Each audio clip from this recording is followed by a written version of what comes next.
আমাদের গৃহিণীদের দিনের বেশিরভাগ সময় কিচেনে কাটাতে হয়। 90% কাজ কিন্তু কিচেনেই থাকে।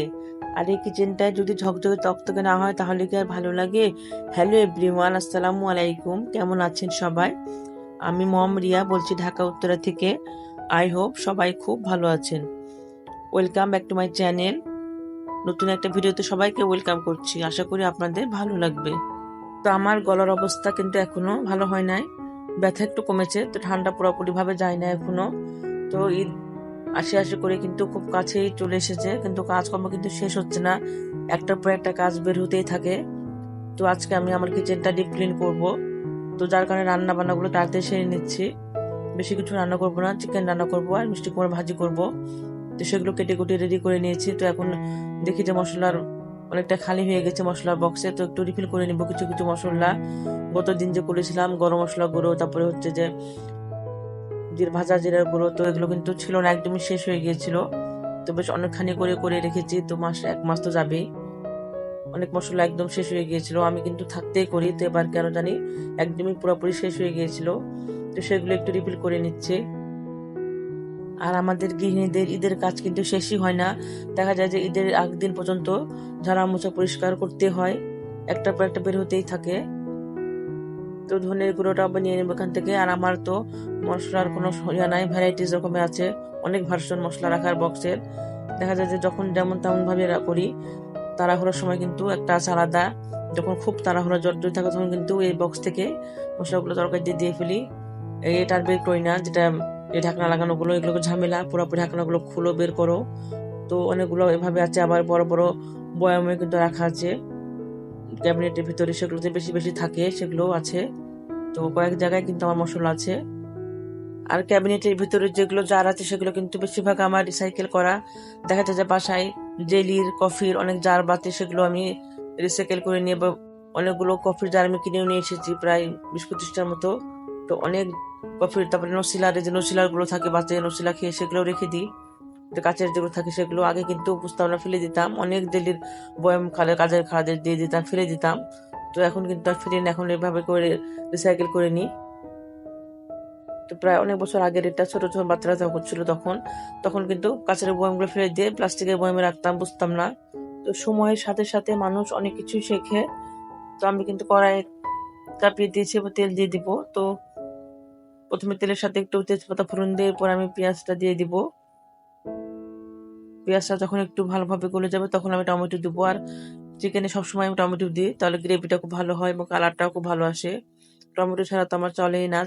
মাছ, চিকেন যে কিছুতে টমেটো আমার লাগবে, সবজি ডাল সবকিছুতে কিন্তু টমেটো আমি খুব ব্যবহার করি, টমেটোটা। তো এই পেঁয়াজটা যখন একটু কালারটা চেঞ্জ হবে তখন আমি টমেটোটা দিব এর ভিতরে। চট জলদি রান্নাটা সেরে তুলে দিব। এরপরে কিন্তু আমি কিচেনে ক্লিনিং এর কাজে লেগে পড়বো, কারণ রান্নাটা খুব ঝামেলার কাজ। ভাত অলরেডি কিন্তু করে ফেলেছি, রান্নাটা যদি হয়ে যায় তাহলে কিন্তু অর্ধেক কাজ হয়ে যায়, তখন কিন্তু অন্যান্য কাজগুলো সব করে নিয়ে যায়। তো আমি মাংসটা কষতে দিয়ে আমি কিচেন ক্লিনিং এর কাজে লেগে পড়বো। এদিকে ভাজিটাও তুলে দিব। তো আমি গুঁড়া মশলা সবই দিয়ে দিলাম, আদা রসুন পেস্টও দিয়ে দিব, জিরে ধনে গুঁড়া, তারপর হচ্ছে যে গরম মশলা গুঁড়ো দিব, মরিচ গুঁড়ো, আদা রসুন 1 চামচ আদা বাটা, 1 চামচ রসুন বাটা সবই দিয়ে ফেলছি। এবং পানি দিয়ে মশলাটাকে খুব ভালোভাবে ভুনে নিব। মশলাটা যত ভালোভাবে ভুনা হবে ততই খেতে টেস্ট হবে। যে কোনো তরকারি মাংস যে কিছু হোক না কেন খুব ভালোভাবে ভুনতে হয়, তাহলে কিন্তু তরকারির টেস্টটা বেশি ভালো আসে। এটা অনেকক্ষণ ধরে আমি ভুনে নিব। তো মরিচের গুঁড়া দিয়ে দিলাম আর একটু গরম মশলা গুঁড়া দিয়ে দিব। এই গরম যেটা আমি ঘরে করি গরম মশলা, সেটা কিন্তু কষানোর সময় দিই আমি। আর আরেকটা আছে যেটা ম্যাজিক গরম মশলা গুঁড়া, সেটা আমি নামানোর আগে দিয়ে দিই। এটাতে শুধুই দারচিনি গুঁড়ো করা আছে, আর কিছুই নাই এটাতে। আর আলু অল্প করে দিলাম, বাচ্চারা কিন্তু আলু খায় না, তো আমি একটা ছোট সামান্য আলু দিই। আলু আলু দিলেও দেখা যায় যে বেছে বেছে ফেলে দেয়, দুটা বাচ্চা আলু খায় না। গরু মাংসতে আলু দিই না, চিকেন একটু দিই। এদিক থেকে আমি কিন্তু আবার মিষ্টি কুমড়া ভাজিটাও তুলে দিব। তো অনেকগুলো মিষ্টি কুমড়া ছিল, তো আজকে অর্ধেকটা রান্না করবো, বেশি করব না, অর্ধেকটা আবার রেখে দিব। আর আমি বেশিরভাগ যে লোহার কড়াই ব্যবহার করার চেষ্টা করি। আর আমার এগুলো আয়রনের যে কড়াই সেগুলো কিন্তু অনেকগুলো আছে, 4-5টা। তো এগুলোতে বেশিরভাগ ইউজ করি আমি। মাছ ভুনা, মাছের যে কোনো কিছু কিন্তু এগুলোতে ভাজি সবই করি, শুধু ঝোল মাছটা রান্না করি না, তাছাড়া সবই রান্না করি এগুলোতে, এই লোহার আয়রন কড়াইগুলোতে। তো এই যে আমার দুই তরকারি তুলে দিয়েছি। এখন আমি কিচেন ক্লিনিং এর কাজ করব। আর এই যেটা হচ্ছে ম্যাজিক ক্লিনার, এই একটা ক্লিনার দিয়ে কিন্তু আমার কিচেনটা সবসময় ঝকঝকে তকতকে রাখি, পরিষ্কার পরিচ্ছন্ন। এ টু জেড সবকিছু কিন্তু আমি এটাতে ক্লিন করি। তো দেখা যায় যে ওয়াল, কাউন্টার টপ, তারপর গ্যাসের চুলা, তারপর যে কোনো জিনিস, স্টিলের যে ইয়াগুলো, প্লাস্টিকের র্যাক, এরপরে হচ্ছে যে স্টিলের যে থালা বাসন রাখার র্যাক, সবকিছু আমি কিন্তু এটা দিয়ে ক্লিন করি। এরপরে জানালা, সবকিছু। এটাতে শুধু আমি ভিনেগার দিয়েছি 4 চামচ, আর 2 চামচ ভিম লিকুইড, আর দিয়েছি 2 চামচ খাবার সোডা, আর পানি মিক্সড করে নিয়েছি। এই তো। যদি কারো বাসায় ভিনেগার না থাকে তাহলে লেবু রস দেওয়া যাবে, 2 চামচ লেবু রস দিলেই হবে, কোনো সমস্যা না। লেবু রস আর ভিনেগারে একই কাজ। এভাবে স্প্রে করে যদি মাজনি দিয়ে ঘষে নেওয়া যায়, একদম কিন্তু টাইলসের যে কোনো তেল চেঁচে একদম ঝকঝকে তকতকে হয়ে যায়। আর আমার কিন্তু পরিষ্কারই থাকে, দেখতে পাচ্ছেন যে অতটা নোংরা না আমার কিচেন। আমি প্রায় সময়টা করে থাকি, যার কারণে আমার কিচেনে সবকিছু কিন্তু অতটা নোংরা থাকে না, অতভাবে তেল চিটচিটে থাকে না। অনেকের আছে দেখা যায় যে কালো হয়ে যায় রান্না কিচেনটা একদম। তা আমার কিন্তু জানালা, যে কোনো জিনিসই অতটা নোংরা থাকে না, পরিষ্কার থাকে। তো যেভাবে করে কিন্তু মুছে নিব সমস্ত কিচেনের ওয়ালগুলো এবং কাউন্টারটা সবকিছুই। মাঝে মাঝে ফ্লোরও আমি ঘষে নিই মাজনি দিয়ে। তো ফ্লোরটা পরিষ্কার করা আছে। আর গত দিন কিন্তু আমি জানালাগুলো পরিষ্কার করে নিয়েছিলাম, আমার কিচেনের জানালা। একদিনে তো সম্ভব না করা। তার এই যে গ্লাস দিয়ে শেল্ফ দেখতে পাচ্ছেন, এটা কিন্তু অফ ক্যামেরায় আমি করে নিয়েছি। এটা যেহেতু একটু উঁচাতে, তো এটা করতে একটু প্রবলেম হয়, তো ভিডিও করিনি। আর ওটা তো ওটা আমি ক্লিন করে নিয়েছি একদম। এখন এই যে সাদা যে শেল্ফ, সেটা এখন পরিষ্কার করব। এটাতে একটু ধুলাবালি মানে তেল চিটচিটে ভাব এসেছে, তো এটা একটু ক্লিন করবো। এটা বেশ অনেকদিন হয়েছে ক্লিন করি নাই, তো এটা একটু ক্লিন, এটাও স্প্রে দিয়ে আমি ক্লিন করে নিব। তো এখন পর্যন্ত যারা আমার ভিডিওটি দেখছেন, যদি ভালো লেগে থাকে তো প্লিজ ভিডিওতে লাইক দিয়ে ভিডিওটি কন্টিনিউ করতে পারেন। আর যদি বেশি ভালো লেগে থাকে তো আমার চ্যানেলটি সাবস্ক্রাইব করে দিতে পারেন। আশা করি আপনাদের ভালো লাগবে। তো এই যে স্প্রে করার পরে কিন্তু টাওয়েল দিয়ে মুছে নিলে পরিষ্কার হয়ে যাচ্ছে। আর আমার কিচেনের এই পাশটায় কিন্তু তেল চিটচিটে একটু কম হয়, ওই দিকে বেশি হয়। এই পাশটা একটু কমই হয় তেল চিটচিটে, তা না হলে কিন্তু আমি এটা রাখতে পারতাম না। এই হোয়াইট কালারের শেলফটাই পাশে নোংরা হয়ে যেত একদম। আর যেহেতু চিমনি নাই আমার বাসা, এটা তো ভাড়া বাসা, তো এখানে কিন্তু চিমনি নাই, যার কারণে কিন্তু তেল চিটচিটে হবেই কিচেনে। তো এটা দিয়ে সবকিছুই মুছে নিচ্ছি আমি। ওয়ালগুলো কিন্তু পরিষ্কার করে নিয়েছি আমি। এত তো আর দেখানো যাবে না, তাহলে কিন্তু ভিডিও তো অনেক বড় হয়ে যাবে একদম। এটাও কিন্তু আমার মোছা হয়ে গেল। মুছতে কিন্তু খুবই কম সময় লাগে, বেশি সময় লাগে না। স্প্রে করে জাস্ট টেনে নিলে কিন্তু হয়ে যায়। আর আমি দেখা যায় যে আমার যে চুলার পিছনে যে ওয়ালগুলো প্রতিদিন একটু স্প্রে করে টাওয়েল দিয়ে মুছে নিই, তাহলে কিন্তু এত কষ্ট করতে হয় না, পরিষ্কারই থাকে। তাহলে অত বেশি ঘষা মাজা তাহলে আর করতে হয় না। তো গত দিনে যে আমি 2টা জার নিয়ে এসেছিলাম, তো এই 2টা জারে আমি রাখবো শুকনো মরিচ আর তেজপাতা রাখবো। এখনো রাখা হয় না, রেখে পরে রাখবো। তো এই যে একে একে সবকিছু কিন্তু আমি মোছার পরে রেখে দিলাম, যা যা ছিল সবকিছু। তো এই চামচটা এখানে থাকে, যে যখন রাফিউজ করি এই চামচগুলো, তো সেজন্য এখানে রাখি বাইরে। আরো একটা আছে ক্যাবিনেটের ভিতরে, সেখানে বাইরে যেগুলো থাকে সেগুলো আছে চামচ। তো এই যে পুরোপুরি খুব সুন্দর কিন্তু ক্লিন হয়ে গেছে একদম পরিষ্কার ভাবে। আর এই যে গ্লাস শেলফটা কিন্তু একদম চকচক করছে গ্লাস শেলফটা মোছার পরে। তো আমি আমার যে থালা বাসন রাখার যে স্টিলের যে শেলফ, সেটা কিন্তু আমি মুছে নিয়েছি অফ ক্যামেরায়। তো এখন যেটা কিন্তু পরিষ্কার, কিছুদিন আগে এটা পরিষ্কার করেছি, তো অত ঘষা মাজা করতে হবে না, পরিষ্কার আছে। শুধু জাস্ট টাওয়েল দিয়ে মুছে নিব, দেখে বোঝা যাচ্ছে যে নোংরা নাই কিন্তু। তো প্রতিদিন একটু হালকা পাতলা মুছে নিলে অতটা নোংরা হয় না। তো এই যে একদমই পরিষ্কার আছে। আর কিছুদিন আগে কিন্তু এটা আমি ডিপ ক্লিন করেছিলাম, পুরোপুরি নামিয়ে একদম ঘষে মেজে পরিষ্কার করেছি, তো যার কারণে আর অতটা নোংরা হয় নাই। একটু ভাবে মুছে নিচ্ছে জাস্ট একটু। তো এটাতে আমার খুব সুবিধা হয়েছে এটা কিনে, যে আমি থালা বাসন ধোয়ার, এটা কিন্তু সিঙ্কের পাশে রাখা আছে, তো থালা বাসন ধুয়ে যে ভিজা পানি সহ কিন্তু এখানে আমি রেখে দিই। আর উপরে যেটা আছে সেটা তো স্টিলের, তো পানি সহ রাখলে তো মরিচা পড়ে যাবে, তো যার কারণে এখানে আমি রাখি এটা।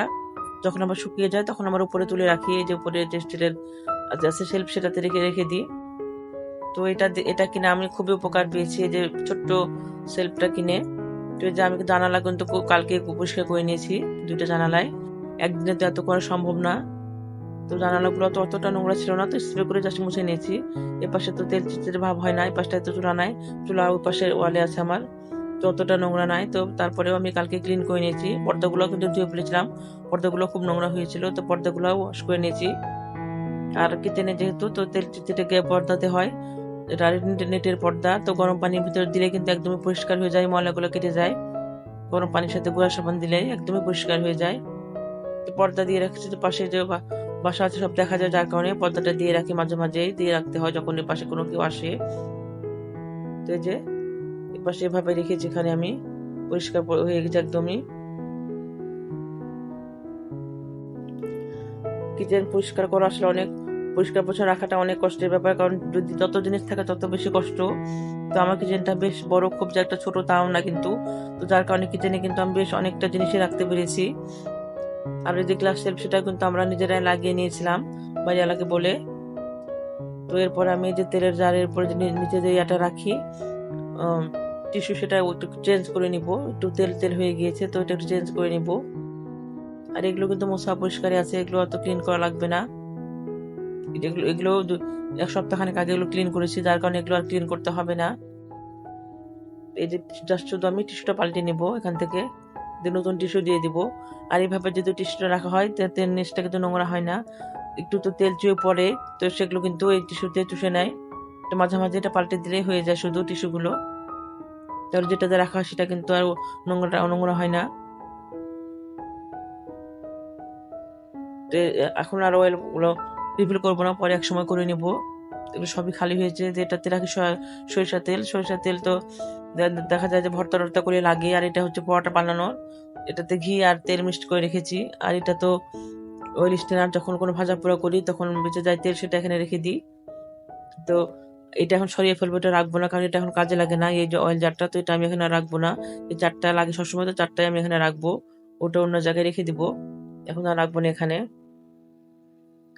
এটাও কিন্তু আমি একদম ক্লিন করে নিলাম।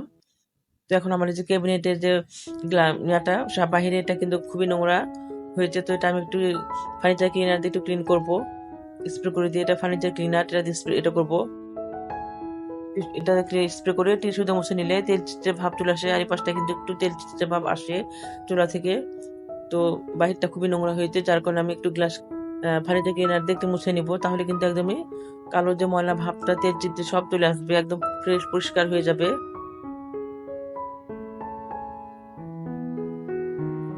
আর ভেতরের গুলো হালকা পাতলা ভাবে করেছি, তেমন ভাবে ডিপ ক্লিন করা হয় না, হালকা পাতলা করেছি। আর ভেতরের যে জার থাকে সেগুলো কিন্তু অতটা নোংরা হয় না, যেহেতু ভেতরে থাকে, তো ওগুলোতেও তেল চিটচিটে ভাব হওয়ার প্রশ্নই হয় না, ওগুলো কিন্তু তেল চিটচিটে ভাব হয় না, পরিষ্কার থাকে। তো গ্লাসটা একটু ক্লিন করবো গ্লাস ক্লিনার দিয়ে, সেটা কিন্তু আমি ভুলে গিয়েছিলাম, পরে করে নিব যে গ্লাসটা ক্লিন করার কথা গ্লাস ক্লিনার দিয়ে।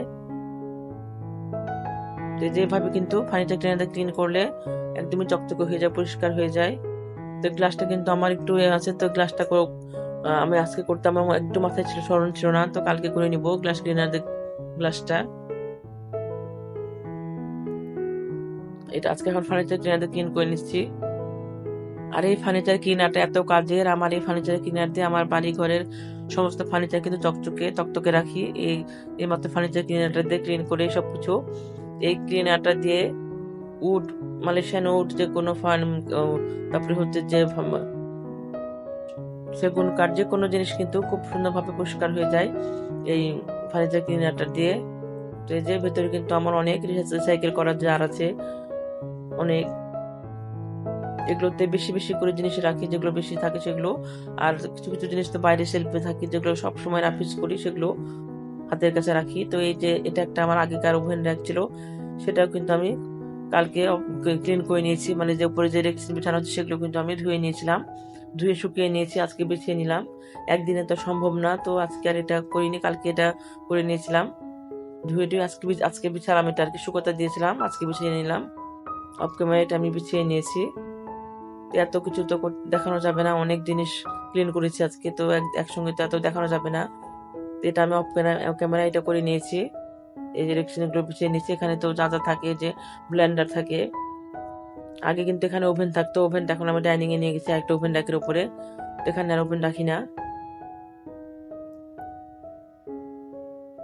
আমার জানালা আছে চুলার পাশে, ওটা কিন্তু পরিষ্কার করে নিয়েছি জানালাটা। তো কেমন লেগেছে আপনাদের কাছে অবশ্যই জানাবেন। আজ এ পর্যন্ত, আসসালামু আলাইকুম, আল্লাহ হাফেজ।